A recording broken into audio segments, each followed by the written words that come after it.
make it because we say so. Oh, it's not just because we say so. It can't be a constitutional emergency just because we say so. It's a crisis. Oh, constitutional crisis. Yeah, a democracy crisis.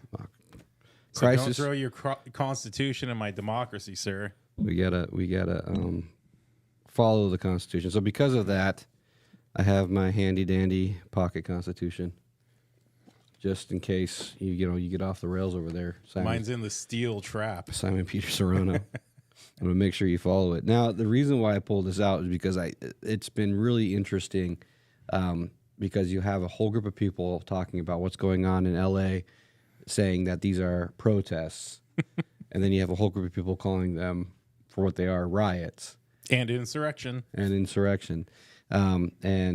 a lot of people are claiming they've got their constitutional rights to riot. Well, actually, what the Constitution says is that they should have the freedom of the press or the right of the people peaceably to assemble and to petition the government for a redress of grievances.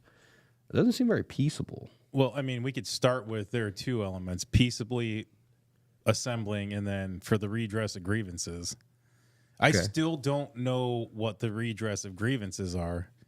Is the assumption that I've lived here, thus I deserve citizenship? Or is it, let's call it for what it is, Antifa, anti-fascist individuals trying to disrupt the system, injustice? I mean, so I think you have people who may have a true and genuine fear of being deported.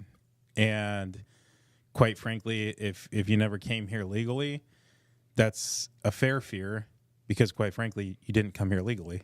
And if you broke the law to come into the country, you should have fear of repercussion of that action. As to Antifa, what do they have to fear? I mean, you and I were talking about this earlier. It's a bunch of like middle-aged white guys wearing like, Drumpf, instead of Trump shirts, right? Like, it's an anti-Trump movement by people who presumably have resided in Seattle their whole adult or entire life. So what do you have fear of? You're not going to get deported. You were here legally. So why do you need to protest unpeaceably? And I mean, we could go into free speech case law, and where it talks about inciting riots, inciting violence. That's where your speech, the line's drawn hard. Right. From the U.S. Supreme Court. You start calling out violence and taking violent acts, there is no right to that speech. And that's just to incite it. That's not throwing bricks off of overpasses. That's not throwing bricks off of the magic brick fairy dust palette that appeared overnight. Where'd they come from? Right. It's not shooting, like, it seems like they have some sort of pepper ball-esque weapons. It doesn't seem like it's just the police that's firing some sort of gases. So they've got paintball. I've seen paintball guns. So it's a non-lethal weapons that they're using to accelerate what's going on. Still assault or battery or both. Right. I mean, it's violence. I mean, we got to call it for what it is. It's, the true definition of insurrection if they're trying to take over federal buildings, as we see in Seattle, which, I mean, it's the craziest things. You get the umbrella freaks out there with a pile of Lime scooters that are blocking entrances to barricade them. I mean, I don't know. Are we on a platform where I can say the A word? Yeah. I mean, honestly, I don't think anybody's going to watch it enough to really get censored on it. So I mean, it just seems like, ICE and the police should just whoop their asses and send them out. Like, listen, if you're going to resist arrest, if you're going to get violent, if you're going to blockade the police from doing its job, if you're going to attempt to blockade a federal building for no apparent reason other than other people are doing it, yeah, I mean, I'm not suggesting police brutality is the answer. That's clearly not. But if you're going to resist it, if you're going to violently fight back, like, just, lock up a couple, body slam if you got to, and let it happen. Right. Let the cockroaches scatter. So we both agree that what they're doing and how they're going about this is obviously the wrong way, obviously illegal, and they should suffer consequences for it. What does the right way look like? Because those that are more aligned with the way we think don't do this. We had 4 years with Joe Biden when he was doing things that we didn't agree with. we didn't riot, we didn't do this, so we don't do this. So, but we did show our displeasure and we did push back. So, what does the right way look like when you want to, you know, petition the government for redress? So I'm probably the wrong guy to ask that because I've got the way that we've done it for 4 years, and people are pissed that we haven't taken it further, right? And the way that we've done that is we have peaceably protest. If you remember, it was the first couple of protests I remember during COVID, standing on like a stage platform, I'll call it that. It was a flatbed trailer in two different locations. One at was what used to be the park and ride out off the bypass highway, across from some of the Hanford buildings. And that was when we were doing our heavy Hanford litigation. And then one at a church that lent some of its green space to do the same thing. Right. And that was our opportunity to wave flags, to petition God, because we did so prayerfully, and then to, let our government know of our displeasures and utilize the press to get our message out and utilize the courts of law and discuss our lawsuits. And again, I mean, for me, that's my solution. I happen to be a lawyer, and that's the tool I use. And I prefer it to having to go to, some sort of combative element. But I know people on our side are chomping at the bit to draw blood. And it's like, don't call me. Right. But that's my choice. And we're fortunate we have those tools. And we have this set up to have a voice. So you have the right way to do this. You have the wrong way to do this. We're seeing a lot of wrong way to do it, and we're going to continue to see it. They're already staging, like you said, they're already staging Seattle for the same thing that's going on in L.A. So we have a problem here in Washington, though, and you sent me an article about it. What's going to happen if we do arrest these people en masse? How are they going to make their ways through the court system? What's going to happen? So I don't know if we, people can see this. It may be too far, and I'm not sure if we can zoom in. I don't know. I can zoom in on you. Okay. But this is an order from the Washington State Supreme Court that was issued just yesterday, and it's all about criminal defense limitations for public defenders, indigent defense, as they call it. Now, it used to be, prior to yesterday, when this interim formal rule was issued, and technically this takes place mid next year, so you've got about a year of compliance. The concern is that public defenders are woefully underfunded and woefully overworked. And what the Supreme Court has done in its wisdom is say, rather than 150 felony cases and a couple hundred or a few hundred misdemeanor cases was your cap, or it is presently, or at least as of yesterday, now it's whittled back down to a whole 57 felony cases or 47 felony cases and 120 misdemeanor cases. So you're talking about, basically a third of the felony caseload. And for anyone that doesn't know the distinction, a felony is the higher level of crime. It's years or tens of thousands of dollars, typically years in jail or tens of thousands of dollars in penalty, as opposed to 5,000 and 364 days. So your minimum penalty is 1 year.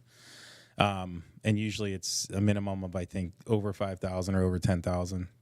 And so your felony caseload is reduced by 65%. And then your misdemeanor caseload is reduced by about 50%, maybe even more. And so the concern here is, while I don't dispute that these people are overworked, what are we doing with 2/3 of our should-be convicted felons? Right. They have a right to a speedy trial. I don't necessarily agree with what that means and how we've interpreted it. I think speedy trial shouldn't always be for criminal folks. I mean, I think we have plenty of civil cases that really require a speedy trial, and it's always left behind typically because of the appellate procedure granted and offered to the criminal proceedings. That's a whole sidebar that we could get into another day.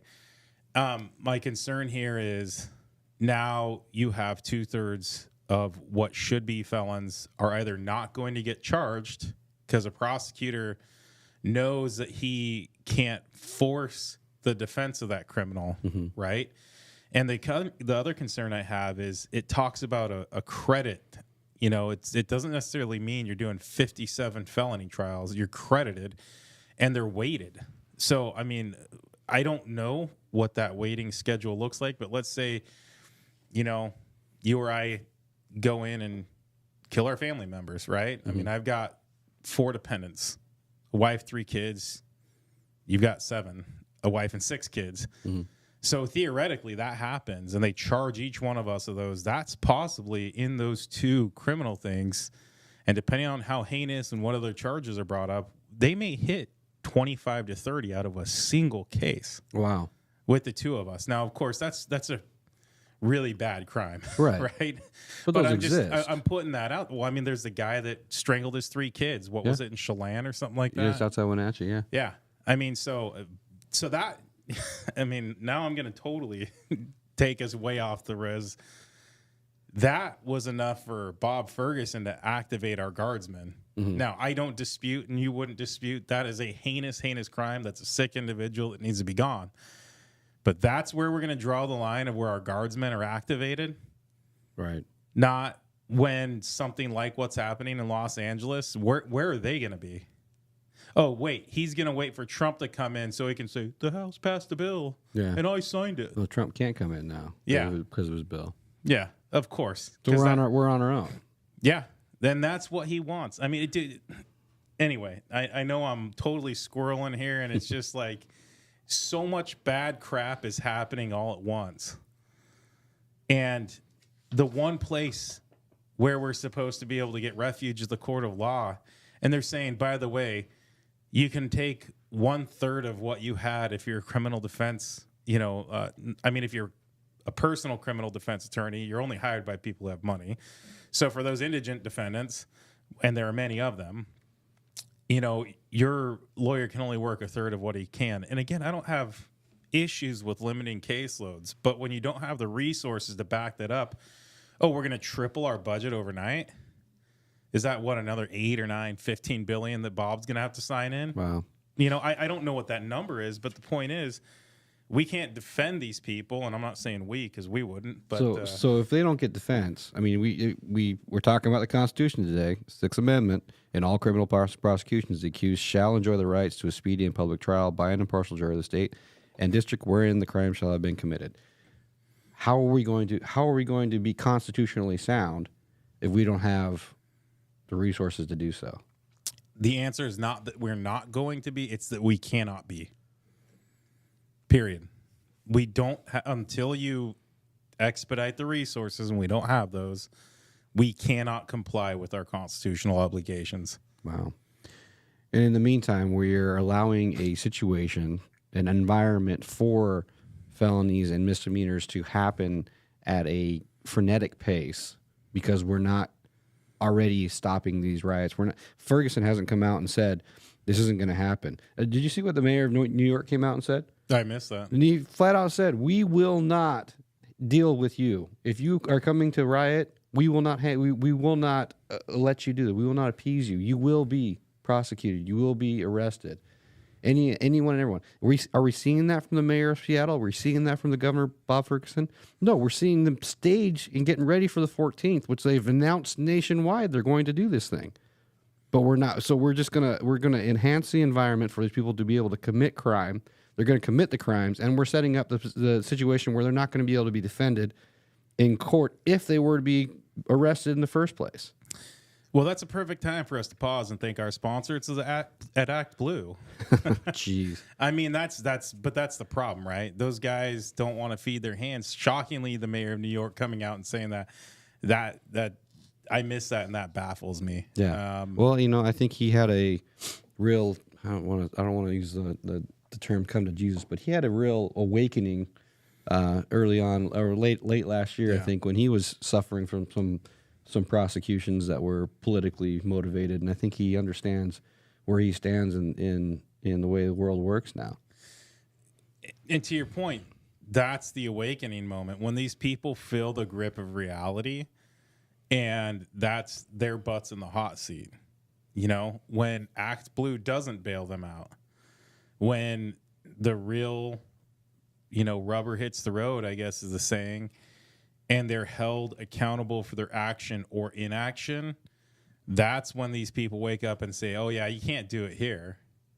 And I'm grateful that, he's actually standing up and saying that. Yeah, no, for sure. And I mean, the to your point about everything happening all at once, right now, a whole bunch of crap happening all at once. They just announced that Microsoft canceled their yearly developer conference, which brings tons of tax money to the downtown Seattle area during that conference. They've canceled it because they can't guarantee the safety of the people coming in for that conference.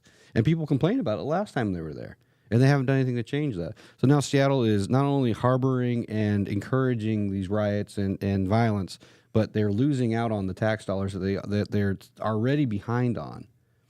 And where does it end? Will Seattle fall? I don't know there's a world that it can be bailed out, but I'll say come on over to Pasco. Yeah. Hang out at the Red Lion, or, come over to Kennewick and hit the Tri-Cities Convention Center, and Microsoft will be welcome here. Yeah. And we'll make sure that people are safe. That's what we do here. Yeah. No, absolutely. I don't think that, you and I were driving around downtown Pasco just a while ago. We were making, eyes peeled to see if there's anybody staging, getting ready down here. There have been protests. Luckily, we had a somewhat peaceful protest not too long ago about the same issue. People are not happy about the immigration laws that are being enforced at this time. But you know what? We're gonna if you want to peaceably protest, that's fine. But we're not going to deal with the violence here. No, we're not going to put up with it. No, we won't. So, which brings us to a huge point. The violence begets destruction, begets property destruction, begets businesses being shut down. I just saw a story about a jeweler in downtown LA that had their entire inventory looted overnight.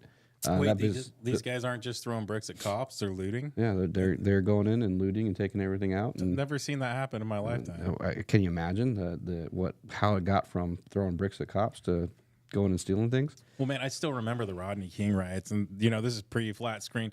For anyone under our age, there was a time when TVs were 20 inches by like 14 inches deep, and people were carrying those suckers out. And that was down in the Los Angeles area, not surprisingly. And we were talking about the rooftop Korean, right? And the rooftop sniper, or whatever you want to call him, from that time. And it's that's what that guy took into his hands. Mm-hmm. Posted up on his rooftop to make sure his store, his property, his livelihood that he had desperately worked for, come over here, as an immigrant, did it the lawful way, was peaceful, right? And not in some, twisted Gavin Newsom, Bob Ferguson lie of a way, but truly peaceful. He was going about his business, and then had to take his firearm into his own hands as a rooftop sniper to make sure that his livelihood wasn't destroyed because of something he wasn't at all involved in. It's really interesting. It's almost like the founding fathers had an idea that these rights were intertwined in some way and that they would be required in order to protect each and every one of them.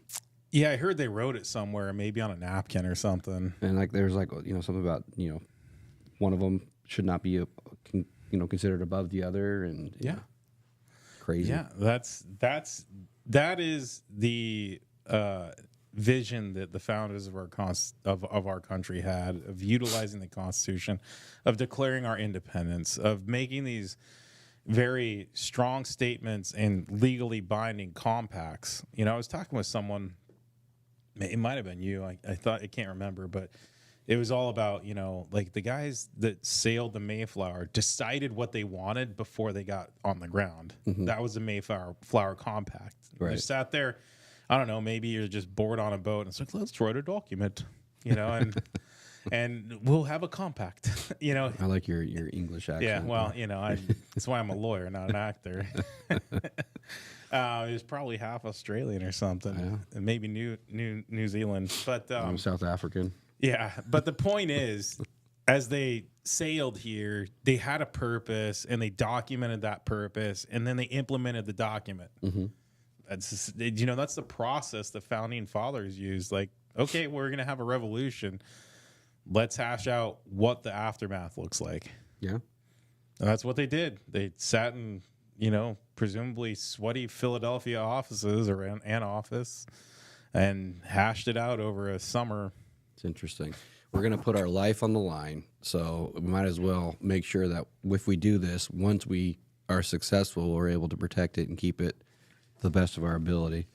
So we've talked about the riots that are going on because of the action that the federal government's actually taking in enforcing our immigration laws, which are going to be directly affected by here in Washington by the lack of public defense for any of these people that are protesting or rioting because of them, and the risk that a lot of property owners and or business owners have with them not taking care of this and them not enforcing any of these laws to protect them. So we run into issues that we've been fighting for the last 4 years. We've been protecting small businesses and their right to be in business and be open. The people's right to income, the right to have their job, to not be told what to do so that they can have their job. And on top of that, we've been defending licenses of medical providers and or other professionals because they were willing to stand up and fight for the rights of the people. It is, the left is right in this instance. We are in a constitutional crisis. Yeah, but they're putting us there. They're not defending it. Well, absolutely. I mean, I know you're not suggesting that, but let's just, in case anyone's missed the rest of what we've said, it's because of them. Yeah. They are creating a constitutional crisis. And, they throw this word around as though it means nothing, but it is something that's special to us. The Constitution is something that matters. It is truly our compact of how we live our daily lives for those of us who adhere to it. Mm-hmm. And of course, they throw it to the wind and then claim there's a crisis. I mean, there's nothing better than seeing Washington politicians go around and talk about, the Keep Washington Working Act. You can't cooperate with federal agents. You know what? Screw that. These people broke the law. If they are not here legally, they have broken the law. They've violated the compact, and they shouldn't fall under it. That is why we've done the work that we've done to stand with President Trump's executive order on birthright citizenship. Right. It's not something you just get a free pass on. I understand there are people who fled here because of persecutions and for proper reasons, and they are afforded protections, asylum protections. But you don't just get it because you were here illegally or brought here illegally. Yes, and then you don't get to burn it down. Definitely don't get to burn it down. To your point about the rooftop Koreans, it was literally you saw these people rioting, and it was the people that had the immigrants at the time that had worked so hard to get what they gotten because they had the American dream and the American promise, and they were being taken out of their promise. Now you're seeing it's not just riots that were happening in 1992. These are actual other so-called immigrants or people fighting for immigrants that are now actually putting legal immigrants in jeopardy. Well, and that's the worst part is, I mean, it doesn't hurt people who don't associate with immigrants, right? I mean, anyone that's immigrant adjacent, is going to get caught up in that dust storm. Mm-hmm. And it's not like just a single band. It's a pretty wide band. And so, I mean, the level of ripple effect that we're looking at from these bad actors, I don't know what it looks like when it settles. And I don't know the end goal. Is it a race war? Is it, class war? Is it everything that they can to divide us and thus conquer us? And when I say us, I mean the United States of America. Is it the royal us? Yeah, I mean, is it overthrow the government? I don't know. I mean, clearly it's pitting states against the federal government, which we saw that anyway. We saw that in the Biden administration, and we're seeing it now. Right. It's just a reverse role. Well, we understand there's a balance there. There's a need for the states to be able to have their sovereignty as well. But there's very specific things that the federal government is in place for, and from the beginning was to establish our borders, protect our borders, yep, and to establish who is a citizen. Yeah. And speaking of that, one of the biggest issues that the Republican Party in Washington and in Oregon and California now too, they're really pushing for voter ID, specifically because this is on topic, because there are those that are coming in illegally. And in one way or another, I have my theories on how they're getting it, but one way or another, getting registered to vote, and or just their names. All they need is a name and address with vote by mail, well, and there's this inundation of votes that are not legal. And on top of that, when they go to get some sort of identification, whether it's a driver's license or just a personal identification from DOL, Department of Licensing, they are automatically registered to vote, right, regardless of citizenship. And so you have a broken system that, of course, God forbid we use the A word. In this case, it's not a swear word. It's audit. We're not allowed to do that because, trust us, it's okay. Right. It's a closed system. And then you get whistleblowers from DOL saying we were required to, we pre-checked the box. Regardless, even if we knew this person wasn't a citizen and couldn't vote, they had to read through and determine, no, I want to uncheck that box. And it sounds like from some of the whistleblower stories I've heard, and maybe this is few and far between, there's a whole fight, not a physical altercation, but, a back and forth about just leave it checked and get the stupid ballot. Mm-hmm. So when there are people that are here trying to just advance their lives and realize, hey, I'm not supposed to participate in the process, DOL's like, nah, just go ahead. It's cool. Don't worry about it. We'll just toss it. We'll toss it. Not that big a deal. Yeah, we'll just print thousands of extra ballots. It doesn't cost us a whole lot of money at that level. Mm-hmm. We know what printing costs. We print lawsuits. Exactly. We print money in lawsuits. it's incredible the amount of money that is just so flippantly lost. I mean, we're talking about a budget that doesn't exist for public defense, and the amount of money that's just lost in something as simple as the vote by mail, but as crucial as what it is. And we're not even willing to just make sure that we have correct voting registries so that people are actually who they say they are. They're actually legal voters, and they're actually voting in the elections that they're supposed to be. Yeah.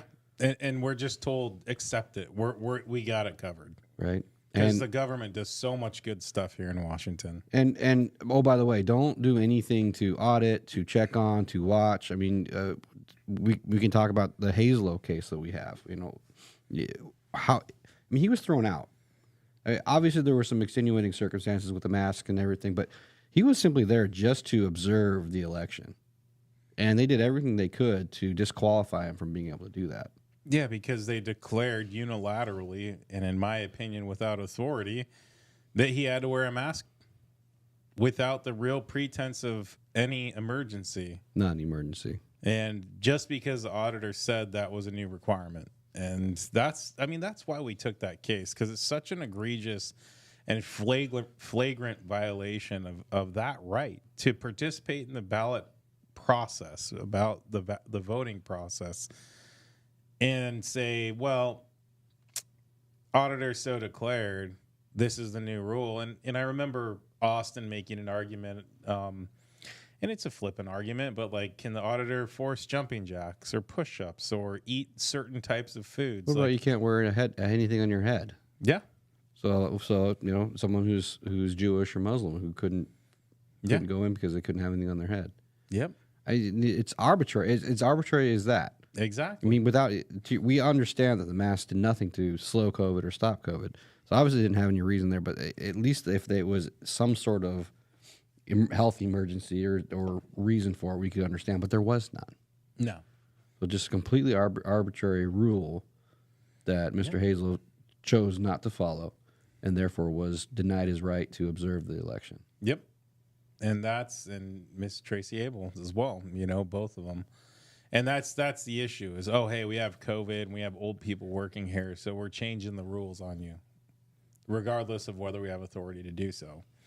And to your point, not that I necessarily would have agreed with it, but at least had the Secretary of Health or the Department of Health, had they issued some sort of statement, at least then we could say, well, those are the people that are supposed to play in that sandbox. Right. I'm not suggesting the rule would have been okay, but at least it's their sandbox. At least it was a public health official making a public health rule. Yeah, exactly, as opposed to an auditor making a public health rule. And so that case, just to plug our work, that case is proceeding on appeal, and we should have our opening brief here filed in the next 45 days or so. It's a ridiculous case. Still frustrated at how it shook out at the Superior Court level, because it seemed to me a very clear violation of any rulemaking process or authority, and what we call an ultra vires rule, meaning outside of the authority. And it seemed a pretty clear, straightforward decision from the court, and the court went the other way. Right. And that's why we've appealed it, because we can't have these arbitrary rules in place, especially on short notice. That changes the process. Yeah, we're still fighting. We're fighting the judiciary. That is why we exist, because someone has to push back on these rule makers that are completely out of line and abusing their authority. And instead of working for we the people, they are ruling we the people. Which brings me to another topic. Interesting. Something happened with Tim Eyman recently. For those that follow along, Tim Eyman is kind of a independent activist, I would say. Yeah. In a way. He's no longer what was it? The Bob Ferguson, when he was the Attorney General, declared him not a person but an entity, like some weird thing associated with this financing. The AG did, or Yeah, Tim did himself? No, Attorney General Ferguson declared Tim, like, it had to do with recovering money from him. And so it declared him like an entity. I can't remember it. Private entity, some sort like of a PAC unto himself, some sort of thing. Interesting. Which is a political action committee. But anyway, I mean, I totally digress there. But I mean, it's funny. Well, it's not funny.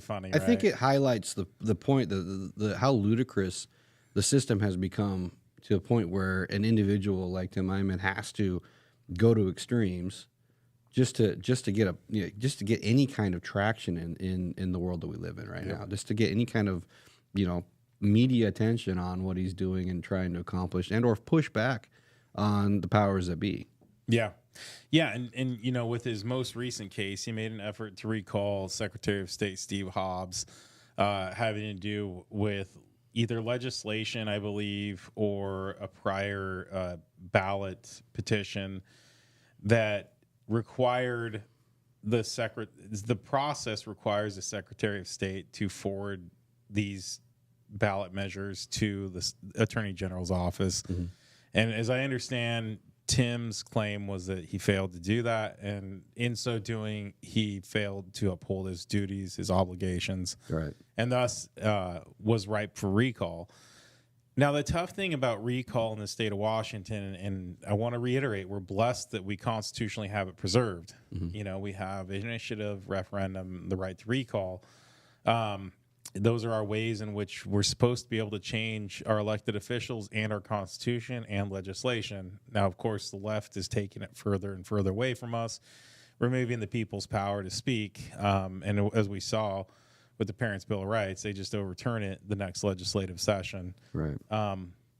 That aside, to recall an officer, whether it's an officer of the court or someone that's publicly, and it could be anything from myself on city council all the way to the governor, in this case, Secretary of State Steve Hobbs, you have to find either misfeasance, malfeasance, or a violation of the oath of office. I believe Tim's claim, and I haven't read all his pleadings, was that in not forwarding up the proper chain of custody through the AG's office, that Secretary Hobbs violated his oath of office.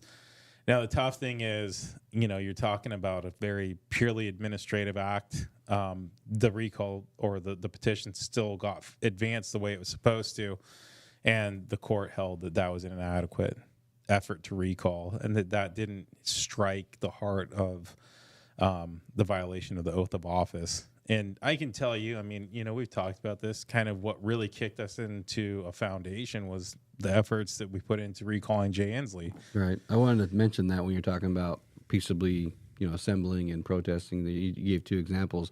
I remember us going to Olympia, early on before the foundation, and filing with the Secretary of State that petition to recall Governor Inslee.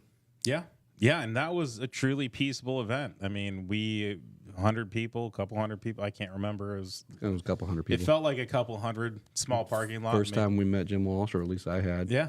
Yeah, we met a lot of good folks. We met Eric, one of our early founders, who helped kind of push, he was involved in the Patriot Group in Snohomish, and he gave us the two sides of the state that we thought desperately needed connection. Yeah, and so those efforts, we utilized Jay Inslee, that he had violated his particular authority under the Emergency Powers Act, and that he exceeded those. And I remember going and talking to the judge, at the hearing and presenting our case, and it's clear that some of the lights went on but didn't go all the way on, right? I remember her kind of biting on some of the things that I said, but we still lost that. A recall is difficult, and it's not just difficult because it is your burden to prove that someone has either had misfeasance, which is not just they accidentally messed up, they like really intentionally messed up, and malfeasance is they did so like with a bad purpose, so it's not just, hey, I forgot to forward this, but I forgot to forward it and you missed your right to petition. I think that would be, especially if we could prove that he intentionally withheld forwarding it. Now that would strike misfeasance or even possibly malfeasance.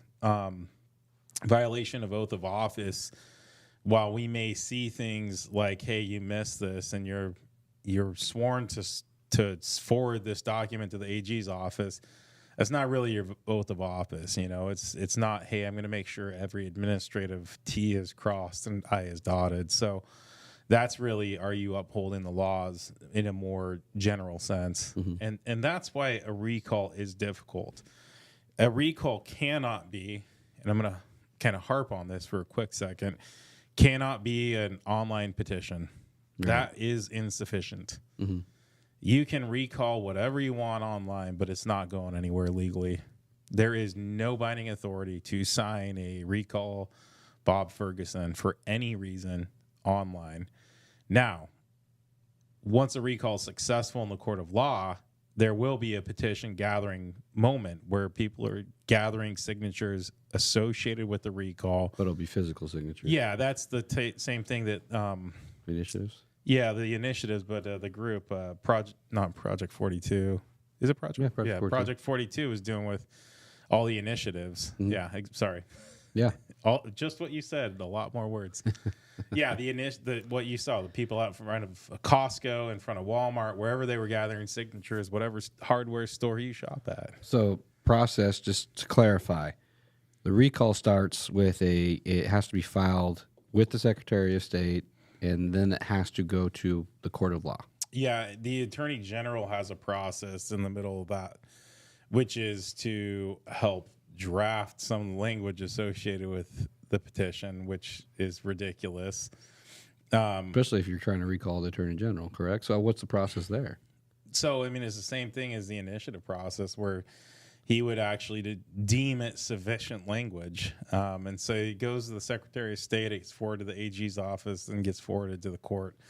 Now, he can't really block the petition. He might modify things. But that's where there's a whole side skirmish of, hey, you totally effed this up. You modified it. Right. But yeah, the Secretary of State's required. So that's the Secretary of State for a statewide office holder. So any legislator or true executive, if you're trying to recall, again, if someone tries to recall me, it would go to, I believe, the county auditor. Right. And so anyone in Pasco or Franklin County listening, there you go. And we're not letting you out of that easy. Yeah. So anyway, you take it to the proper Secretary of State or Secretary of State-like person in your county, being the auditor, and then that advances and goes to the prosecuting attorney or the Attorney General as well as the court. And then you have a hearing on that, and then that prosecuting attorney or the Attorney General defends it. Right. And then the judge rules, and the judge rules in favor of the recall. Not necessarily that they're recalled, but that the recall can go forward. That's when the petition and the signatures come in play. Correct. So there's a lot. It just in our experience and with trying to recall Governor Inslee. It is like moving mountains. It is, and quite frankly, I'm shocked that the one on the school board members in Richland passed. But that's a whole nother conversation for another day. I didn't really. I didn't see it striking a violation of their oath of office. You know, probably the biggest thing that held up is, and I didn't think there was evidence sufficient to prove it, the potential violation of the Open Public Meeting Act. If those were actually true, then I can see why the recall moved forward. I thought the evidence was scant at best, and quite frankly, partially fictitious. Yeah. Well, and I mean, just in what we understand, the petition gathering, the signature gathering portion wasn't exactly on the up and up and straightforward. People didn't understand what they were signing. And then on the very end of it, I put this on the voting public. There weren't enough people to vote against it that knew what they were, knew what was actually going on, and they knew what was good for them.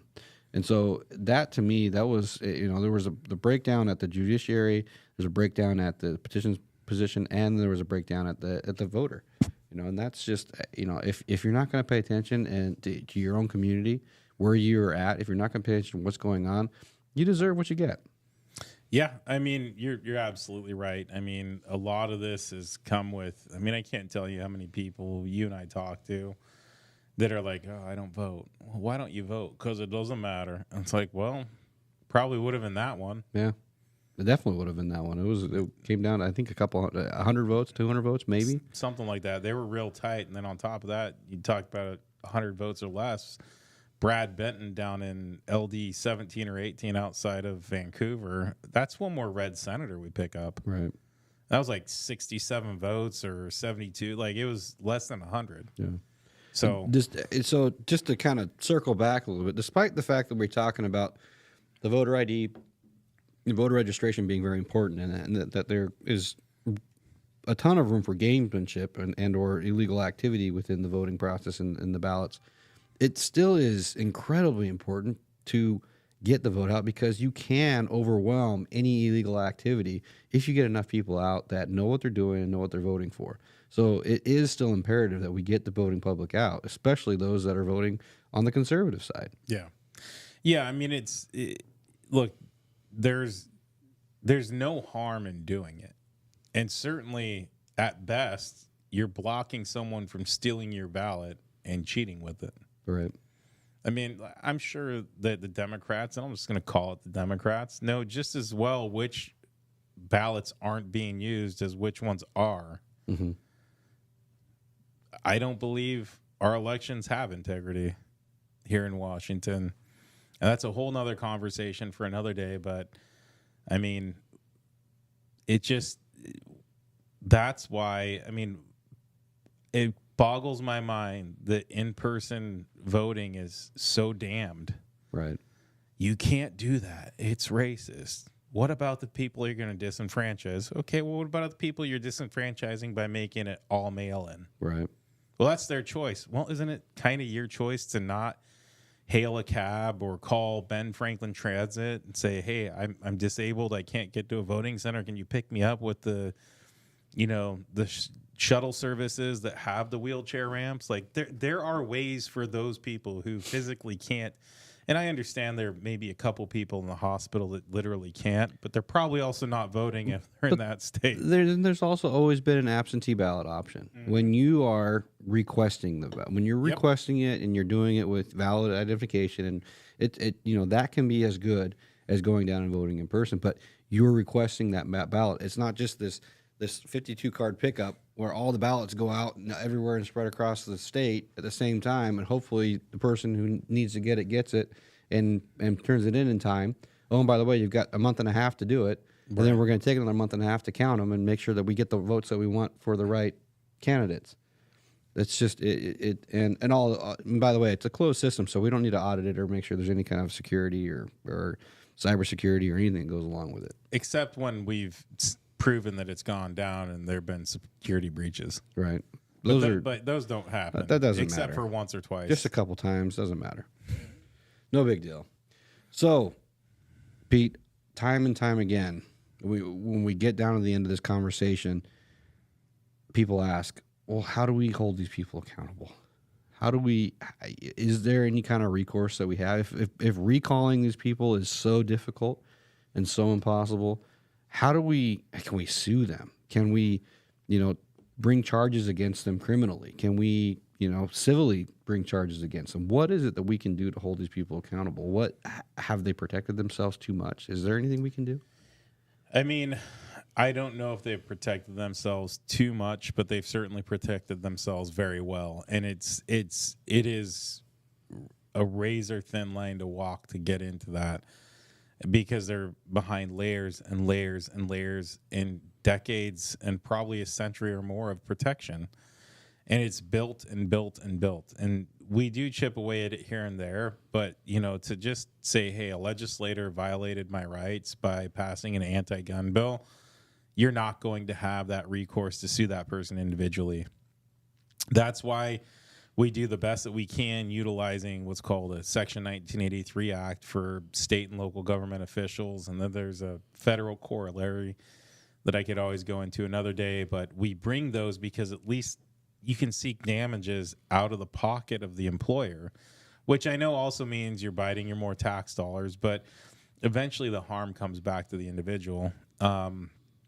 I do believe recall is an option. I know it is a very uphill battle to trod, which is why I'm always leery of looking at it again. But, if the facts are there, there's an opportunity to do it.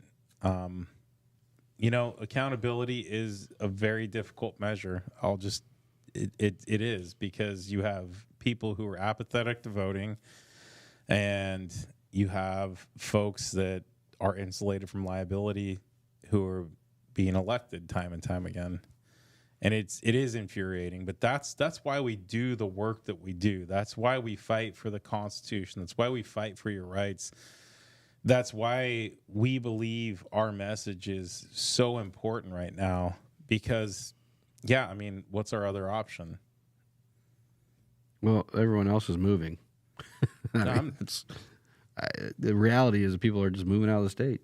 Yeah, and that's an option for some of us, and we may exercise it in our own due time, but for now, our fight's here. And the reality is the fight's going to catch you. You cannot run from it.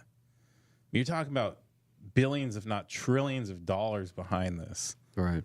You think Florida, and you and I have been talking about Texas and some of the crazy laws that unnecessarily passed there in a red state. Idaho. Why doesn't it have a border, like a real border between Washington and Idaho? Mm. Yeah, you can come here, but you're not welcome. Right. It's crazy. The fight's going to continue. It doesn't matter where you go. You can't outrun it. The fight will go on. We have a lot to fight for. We're doing a lot. As you can tell, we've covered a number of topics. And I can tell you each and every one of those topics, we have a lawsuit or pending lawsuit or some work in the process that we're working on. We are in Washington really becoming the last line of defense when it comes to the Constitution and your rights. And your back's going to be up against the wall if it isn't already real soon. If you're a parent, if you're a business owner, if you're religious, if you're, name your issue, name your value, name your standard. It will be compromised eventually. And where are you going to go? Yeah. That's the perfect way to end this. I don't know where you go, but your fight is, you're always going to have your heels dug in. It's just the society we live in until, people break off of mainstream media, which, paints people like us as terrible people for standing for your rights. The fight is just going to be part of where we are in society until we pull back the microphone. Right. Well, join us. If you are close to us, if you're in Washington, join us, become a member, donate. We do everything we can. I would say we're probably as efficient with the dollars that we receive as we possibly can be, and sometimes we do something with nothing, and I'm amazed by it when we do. But every dollar goes towards the legal fight to maintain your rights, your constitutional rights, whether it be the state or federal rights here in Washington. And we're here fighting with you. Join us. We love hearing from you. We love getting feedback. We love your support, your words of encouragement, your prayers. But, it's all for the future. It's all for, Pete and I have kids. We know you have kids. You have grandkids. It's for them and for us, and so that we can continue to enjoy and live this American dream, because it is under attack. You can try and put your head under a rock and bury your head in the sand as much as you want, but we are the life that we want to have, the America that we grew up in, is absolutely under attack, and unfortunately, it's from the inside. And we have foreign enemies as well, but the domestic ones are doing the most damage, and so we have to stand up. Thanks for listening, and we'll catch you on the next time. Thank you.